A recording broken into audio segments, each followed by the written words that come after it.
I'm here again with Joe McDonald, and he's been fighting in Ukraine for about 7 months, is that right? Mm-hmm. And you've learned the sort of kit that people think they want and the sort of kit that people really ought to have. Yeah, I turned up with everything I thought I was going to need based on previous military experience, which wasn't much, just the TA reserves with the rifles. And Boy Scouts and travelling and backpacking and my experiences at British festivals and all these things that have added to what I think I'm going to need outdoors, because I wasn't expecting, I didn't know what to expect, so I thought best to prepare for everything. You might be in a trench or in some kind of dugout or tent from day one. Turned out we almost correct, almost exactly right. So I turned up with a couple of uniforms and some warm clothes and long underwear, and I had a ghillie stove. Another brand of that thing is called a Kelly kettle. So it's like a hollow thermos flask that you make a little fire in this little pot, and you put the thing on the top, and the water boils very, very quickly. And I had mess tins so I could heat food, and a second mess tin so I could make tea at the same time. Important. And in fact a third mess tin, because why not have three? Always have an emergency backup mess tin. Yes, and I had a spork that I brought, and I had a mug, and I had hot water bottles. I got laughed at for my hot water bottles. I got laughed at for hot water bottles? Yeah, I'd like them. You brought a hot water bottle, like, what do you, and we're all like my gran uses. Yeah, we're all in a barracks that hasn't been blown the fuck up at this point, So a few days later, suddenly, I'm being offered a few packs of cigarettes to loan one of my hot water bottles, and people going like, "Do you need any help with the ghillie stove? Can we get you some kindling?" And as I said before, some people didn't know how, but I educated them, and all these things. So I would say, out of 1,000 men that joined the Legion, I would say that only the US Marines and only the ex-Brits brought, and the French, only they brought a mess tin or canteen cup, and a large mug that goes over your canteen, or your canteen sits in rather. And so there were very, very few people who'd thought perhaps it would be a nice way to have a little gas burner or have a ghillie stove, a way to make hot food, a way to heat your rations up. There were very few people who thought of that. Lots of people had bought, range finders that are designed for pest control. You don't need them. Lots of people had brought really shit infrared, right?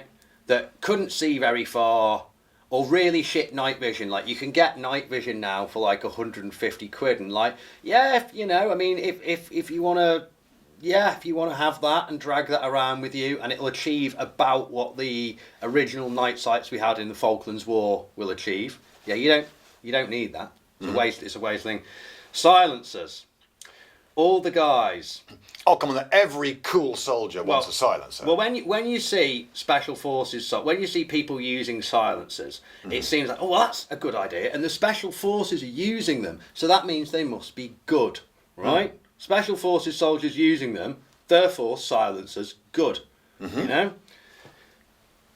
Everything's about context. So if you're going into a house to kill Osama bin Laden and his family, and you're trying not to deafen yourself, and you're trying not to alert everyone in the surrounding area, and you're also planning, your maximum ammunition expenditure you're going to be using on this mission, all things going well, and even if some things don't go perfectly, half a mag or two, you're just going into a house to shoot some people in the face. So a silencer's great then.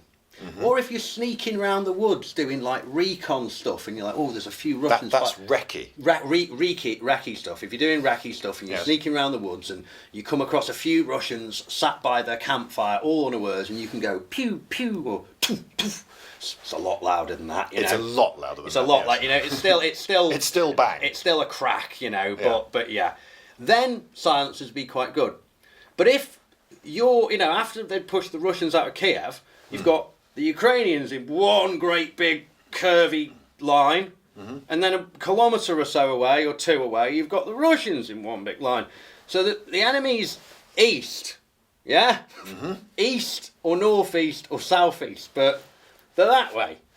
So silencers, you know, when you're actually getting to a fight, you're going to be, you know, there's going to be a massed infantry and armour thing going on. So stealth is no longer important. Far from it. In fact, you shooting lets your comrades know that you're over there doing stuff, you know? Whereas it's like with kids, if they've gone quiet, you need to worry. If they're making lots of noise, everything's okay. So here's what silencers actually do to your gun. They you know, even the very modern ones that have got vents and are all made of titanium, they force all this carbonised gunk back down into the gun. So after a magazine or two, you know, you don't say you had a stoppage, and you probably will because your gun's getting gummed up. You empty the magazine, you open, you know, press your magazine release, and look, and all the bullets will be black as coal by now, because of all this filth that's come back through. And so you might think, oh, okay, well maybe I should change my, maybe I should take the silencer off now and put it on. Well, you can't do that anymore because all the heat that would have escaped out of the muzzle, with if you just had a muzzle brake on, has been filtered back into the barrel of the gun by the silencer. So now it's after literally a magazine, the silencer's untouchably hot. Whereas normally it takes, say, 4 magazines of going bang, bang, bang, bang, bang, bang, bang, click, bang, bang, before it gets too hot. So it very, very quickly makes your gun inoperable and harder to maintain. Presumably, even if you could take it off, you would then have no barrel brake, so your gun wouldn't unless perform you've very kept it in your pocket. Yes, and you know, and you take the trouble to screw it back in. Yeah, and you need like a little special spanner to do it properly. Otherwise, it's gonna, you know, it's gonna be a loose fitting. So yeah, so silencers, stupid. Don't bother with them unless you're specifically only sent on missions where you get, you know, you have, you know, proper special forces stuff. You know exactly where your target is, and there's all these other soldiers around who are doing your fire support and your cover and stuff like that. So all you need to do is kick in the door and go, hello Putin, pop pop, you know, and then retreat. Don't get a silencer. Okay, but what if I go on eBay and get a massive lensed scope like that with a billion times magnification? That'd be great, right? Well, if your job is only to snipe, and you don't have to carry your rifle around and bang it against anything, and you're never going to just fall down a slope in a forest, and you're never going to have to dive for cover because some mortars or some rockets have just come in, which happens all the time, then yes, get a really, really fancy high-end scope. But if you have to do any sort of day-to-day soldiering which involves stuff getting knocked, stuff getting dirty, slipping over, diving for cover, that thing's going to be useless in no time at all. It will lose Zoro. Like military scopes are designed to take a kicking. Like ACOGs, you can throw an ACOG on the ground and pick it back up, and it'll still have 0. You know, whereas a lot of the scopes that guys thought were a good idea, you know, were not. And other things like the infrared lasers and stuff. It's all very. Well, I've seen that in the movies where you could actually see in the visible spectrum light, so you can see exactly where everyone's pointing. Well, yeah. If they've got night vision goggles on, you've just told everyone where you are. And even in like a dark CQB building situation, that still applies. And that's kind of the only place that they're useful. So if we were fighting our way through massive industrial places in the Donetsk, perhaps spending all this money on lasers and infrared flashlights would be good. But since we're on a big wide front in the countryside, trying to hide from artillery and trying not to let the Russians know where our specific hole in that area of woods is, then all of this stuff, it's like, oh mate, you know, sometimes people just knock things on by accident because it happens, you know.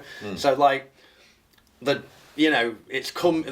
darkness is coming, nighttime's coming, and it's your turn to go on stag. So you get given the night vision goggles, and then it actually gets dark, and you go, oh, best pop these on now. And you look, out of the bunker, one of your mate's rifles is just beaming this infrared thing up, and you're like, Jesus Christ, turn it off! Turn it off, you got your laser on? No, I haven't. Yes, you fucking have. I can see it through the MVGs. And it's like, great. I really hope the Russians haven't turned on their MVGs yet, because if they have, we're going to be getting shelled all fucking night. We've just given them a bloody beacon to show exactly where we are. So don't bother with any crap like that, you know, unless you plan to be like fighting in the dark in tunnels and stuff. And, you know, a common or garden flashlight will serve the same purpose, frankly, duct taped to the outside of your rifle, you know. What other things? Yeah, people not thinking to bring like warm socks when they were going to fight a war in Eastern Europe. Like I brought like 8 pairs of merino wool socks, and then I had these bamboo ones as well, because I liked your idea about the whole cotton and wool sock. It turns out bamboo works equally well as cotton. So yeah. Okay, I use wool and wool, actually, both wool. Okay, well, I was a bamboo wool was what I was going for, and it worked very well.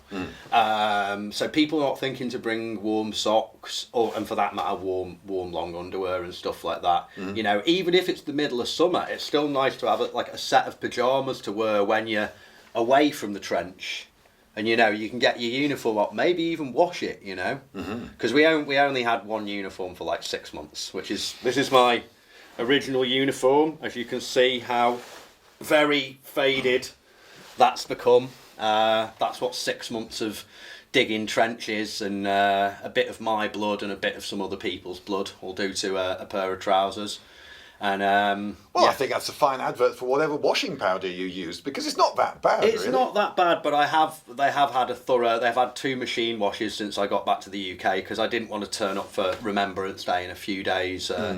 All filthy, you know. Have some level. Like the Ukrainian army doesn't really go in for smart. No, definitely not right now.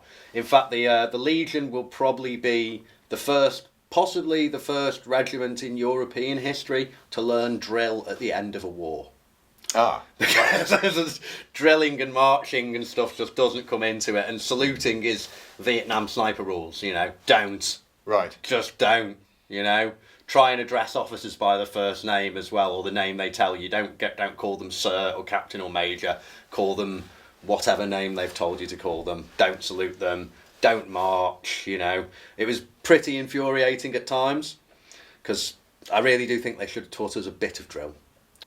If you want to have a better understanding of what's going on now in Ukraine, you could do a lot worse than, and yes, this is a bit contrived, but here it comes anyway, than to go to my sponsor's website. My sponsor is Wondrium, and Wondrium is a huge website.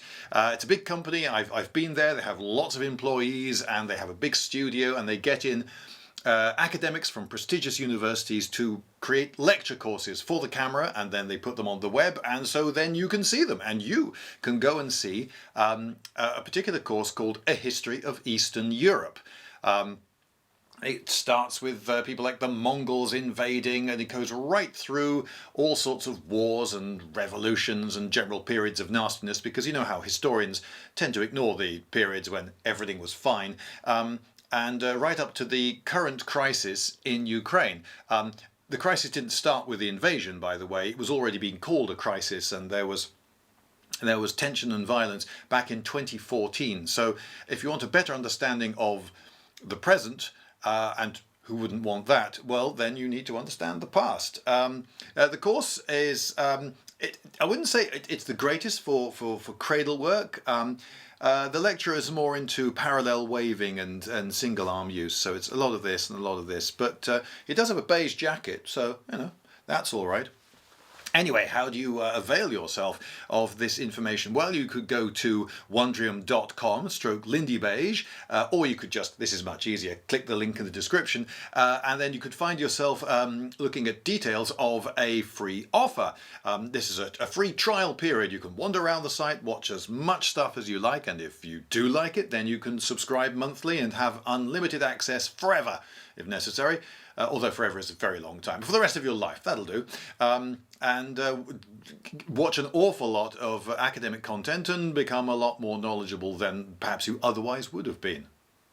Big Stupid Knives Oh, you're like Rambo has with a compass on the back, and you. Yeah, it's like got a fishing machete, a short machete, bloody useful thing, especially Right. if it's got a good saw on the back. Take a short machete to war. When you need to camouflage something, be it a tank, Right. your position, anything that requires hacking a few branches off and giving yourself some cover, Mm-hmm. you know, for whatever it is. Your rubbish pile, the machine gun, best thing, machete. Really, really useful.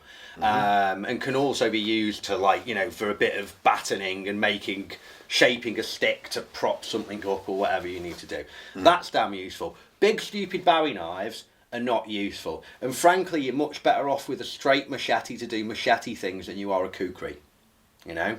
So people walking around with kukris and stuff like that, it all sort of, they start off doing it, and then a couple of weeks go by, and then these things just go into the kit bag because it's just useless weight to drag around, you know. If you want a knife to, like, protect yourself in case a Russian jumps on you in the middle of the night, your basic single action lock knife is all the killing device you need. You know, as long as it's got a blade longer than 3 inches or slightly longer, that'll hit a vital organ pretty much anywhere on the body you choose to stick it, if Right. there's a vital organ underneath, you know.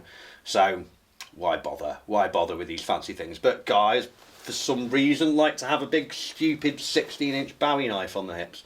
None of the professional soldiers do. Though none of the guys who've been in a real, you know, none of the guys who've been in a real regiment, or yeah. What else was daft that people had? Needless webbing and stuff like that. You know, needless. But you want 932 attachment points, don't you? To Yeah. clip on at any time, anywhere. Yeah, in theory you do, but you know, and there's other things, like a lot of guys like these 1-point slings, and if you're on guard post, you know, if you're on checkpoint, yeah, they're all right, I suppose, because the gun's right there, and you're not moving around much, you know. And you know, if you need to be like looking at someone's passport and you see them reach for a pistol, you can go, "Dum," you know. Right. But most of the time, like a lot of things you're doing as a soldier, like we've had a delivery of food or a delivery of ammunition. Well, that 1 point, that's totally in the way of everything I'm doing now. You know, and if I kneel down a little bit, like because I'm holding a box and I don't know, stoop to pick something up, the barrel's going to go in the dirt. So I always just preferred the basic 2-point sling, because you can put the thing on your back and it's out the way, and you're free to, like, you know, dig and stuff like that, dig and whatever else you need to do while still having your rifle on you at the time, you know. So, but people like the 1-point slings because they look very tactical, you know. There's the word tactical. I've come Yeah, across that. they That means it's usually matte black and costs twice as much. Basically, yes. Right. And you know, I mean, if you like having a rifle barrel pointed at your fucking foot all day long, or smacking you in the knee every time you walk around, then yeah, feel free, have a 1-point sling. But Okay. I think it's for people who think they're in a bit, you know, the wannabe fantasy gunfighter kind of bit of kit, really. What about having Gore-Tex everything? Oh, yeah, I mean, you know, we did get issued winter kit and waterproof kit, but I mean, it's kind of pointless. I mean, you get hot, you know, you're more, it's a very sunny country, UK, and so a lot of, like, the heavy Gore-Tex-y stuff you need, it's just something way to, you know, you might not get rained on, but you're going to sweat, you know. I wish everyone should bring a bivvy bag. If you're going to war, get yourself a good Gore-Tex heavy-duty bivvy bag, because that's the best way to just stick your sleeping bag and hide it, and put your roll mat down, or find a patch of ground that isn't soaking wet and go to sleep without any fucking around. Because at some point you are going to be in a damp trench. Yes, you are. Or it's just going to rain really, really heavily, and then that lovely down sleeping bag that they issued you, and we had Hungarian ones with arms, very good. That's going to just get soaked and be the most miserable, be the biggest problem in your life, you know. So Gore-Tex, I didn't bring one. I couldn't get hold of a bivvy bag. Oh no, I did bring a bivvy bag, and it got looted after the missile attack at Yarraby because I hadn't put my sleeping bag in my bivvy bag on my cot in the barracks, you know. Just still had it for when they actually put us outdoors. So yeah, that went missing, bastards. But yeah, bivvy bag, that's essential. Mess tins are essential. Either a ghillie stove and a small portable gas cooker, or both. They're essential. Got to be able to make tea, Yorkshire tea, I imagine. Yeah, bring Yorkshire tea. You can get small 1 litre dry sacks that Carrymore make, and that's what I kept all my tea bags and sugar in, right? Basically, and always protected from the elements. But you couldn't always get Yorkshire tea, could you? No. You were in contact with me using Signal, and you were complaining that you could not get Yorkshire tea. Yeah, the one of the hardest things for me through the course of the war was the fact that the Germans and the French would allow mail from the EU to fly through their countries, whereas the Poles stopped everything and wouldn't let it go into Ukraine. And, you know, it was this proved. So I didn't receive all the parcels my friends sent me. A few of them have just turned back up in England. Right. So they were many months later in a depot or following me around Ukraine, probably just in a depot on the Polish border, and then eventually they got sent back. So yeah, and this applied to all the British. Yeah. Over there. Yeah. Not a single one received any post. Some guys managed to organise stuff, but it was having it sent to someone that one of the guys knew who lived in Poland, who literally brought all our stuff across and then would get it to the post office in Kiev, and then from Kiev it could be sent to us in Kharkiv or even picked up by battalion and taken to us at the front. Okay, but no post sent from outside Ukraine made it to any of the British volunteers. Basically, if there was one or two exceptions to that, yes. But if there were one or two exceptions, it's because someone had to go through special arrangements, and 5 or 6 steps. So you were telling me that this was actually perhaps the biggest single drain on the morale of the British. They could get nothing. Yeah. No word from home in the form of letters, and no parcels, no Yorkshire tea. Yeah. And I wrote to my MP and your MP and the Ministry of Defence and various other people, and eventually got replies. Thank you for that, by the way. But all of them essentially said, sorry, not our problem. Yeah, the last one was actually quite rude and sort of pointed out that I could potentially be arrested as a terrorist again. You know, it's like, well, the British government does not assist anyone at all in Ukraine. In fact, we dissuade them, and they may face criminal prosecution when they return. It's like, yes, please do not ask for more tea. It's like, we could just, you know, the time it took you to rip that, you could have just posted me some Yorkshire on the diplomatic channels, couldn't you? Yeah, I would have thought so. You know, so yeah, that wasn't very helpful. But okay, so you got your tea bags and you got your wet wipes, yes, which are vital. Yes. And so, what are all the things that you can do with a wet wipe? Basically, you know, the best way to stop yourself falling into bad hygiene is to keep your smelliest bits clean. Right. So one wet wipe can be used to do both your armpits, your personal area, and your bum afterwards. Right. You know, and that will remove enough bacteria to stop you feeling that special kind of grubby and sore that you do when you're in a trench for weeks at a time in the hot summer sun, doing quite a lot of physical exercise, and running water is a long way away. Right. You know? So and biodegradable wet wipes are available. Biodegradable antibacterial wet wipes are available, and they're the ones you should get. I like the tea tree and cucumber ones. Oh, they sound very nice. Yeah, you smell like tea tree and not like a baby. Then it's preferable. Fair enough. And you've brought a tourniquet to show us. Yes. Well, one of the bits of kit that are super important. The most important thing you should have is an IFAC. And if you decide, you know, I think for everyone, for anyone who does anything that's even vaguely dangerous, like going on a car journey with your family, you should have a number of tourniquets and some hemostatic gauze and some hemostatic bandages, which are often referred to as Israeli bandages, because I believe they invented them. And these hemostatic means it stops blood very quickly.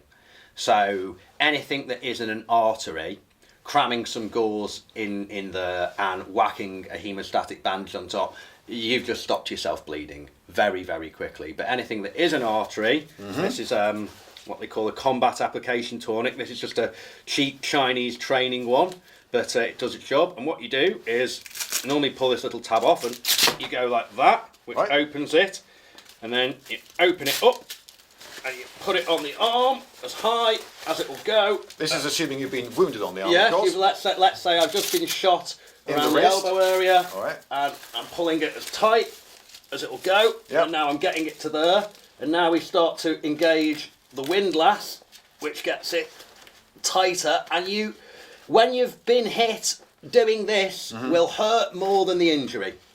That's easy to believe. If I was to go a few turns, it's meant to be 3. That's on 2, and it's already really quite painful. If I bring it to 3, I hope it doesn't break or Okay. anything now. Oh, fuck it up. And there we go. Right. And I did take a bit longer than that because I was talking to you, but oh god, that hurts. All right, now, but if we wait for a while, we can slowly see your hand turn blue, can we? Yes, you could. There'd be no pulse there if you felt it Right, now. okay. And these things are absolute lifesavers. You should have a minimum of 2. Right. I'd say a minimum of 4, because you have these nice pockets on the side of your leg there. It's always Yep. great. Have a tourniquet in each of them. Have some gauze and a bandage Yep. in each of your pockets, and then on top of that, have your IFAK on your belt, because you should always have a full IFAK with you, because you might Okay, so decide to. some people might not know what IFAK means term. individual first aid kit. Right. You should always have an IFAK on your belt, because you might well get up in the middle of the night to go to the toilet and just pop your trousers on because you have some form of decency around the chaps, and then suddenly a mortar will land. And that's happened to people. So always have your IFAK on you. At the very least, have a couple of tourniquets and a couple of bandages and gauze in your pockets, at the very least. My understanding is that the introduction of those universally issued to British soldiers is the single biggest contribution to increased survival. Yeah, absolutely. Of wounded. Absolutely that, and I imagine in conjunction with haemostatic gauze and haemostatic bandages and the powder, they are the 4 cornerstones of saving people's lives from like traumatic injury, penetrating blast and amputation type injuries. Okay, so to summarise, have medical kit in case you get hurt, and then have stuff that help you stay dry and clean and warm and fed. Yeah, fed and able to make hot water. Yeah. And a hot water bottle, a little, not the full size ones, the ones that take about a pint. Right. Just 2 of them.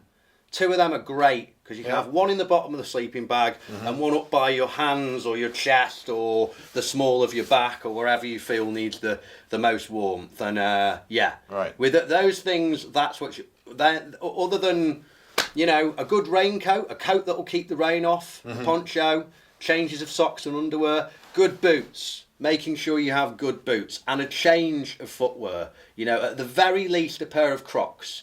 If you've got one pair of boots and a pair of, because you don't want flip flops, because if you suddenly have to run, Right. they can trip you and stuff. Flip flops, they're Fly not off. safe. Whereas Crocs are much more secure, or kind of Jesus type sandals. That sort of thing is what you want, because you need to get your feet out your boots, but you also need to be able to run over potentially rough ground, like a farmyard with bits of glass and stuff.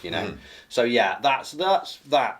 Basically, if you've got like some uniform, changes of underwear, plenty of socks, gloves, nice gloves, Right. that's important, because not only are you working and digging, but it could be very, very cold, But yeah, the basic things, don't turn up with a bloody kukri and a laser and a crap rangefinder for hunting, because if you want a rangefinder, you need something on a tripod that does up to about 3 kilometres. Okay, so for personal defence, a very ordinary small knife, simple knife, and a rifle that reliably goes bang. Well, and they'll issue you that. That's not something although we did have a French guy who turned up.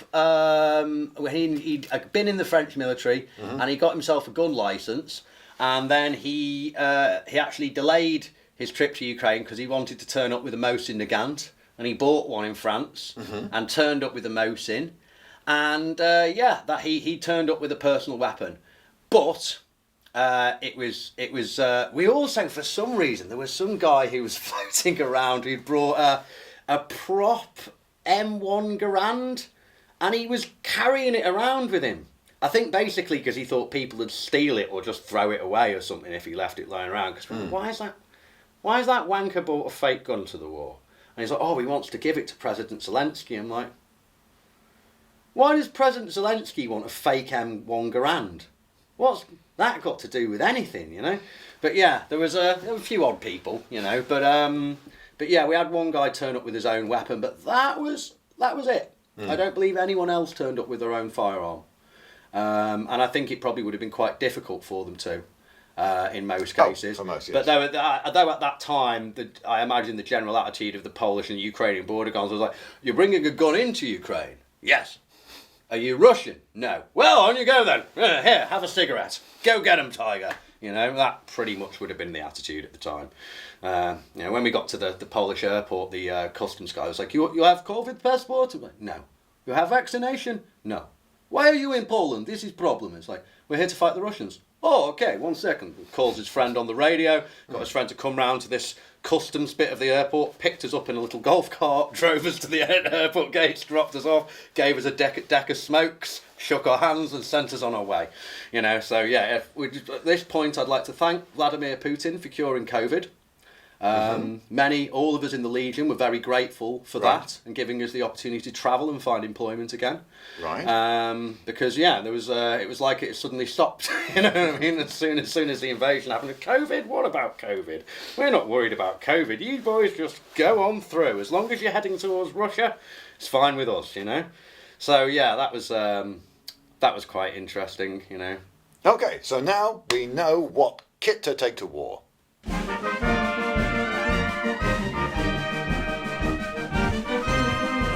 Lindybeige!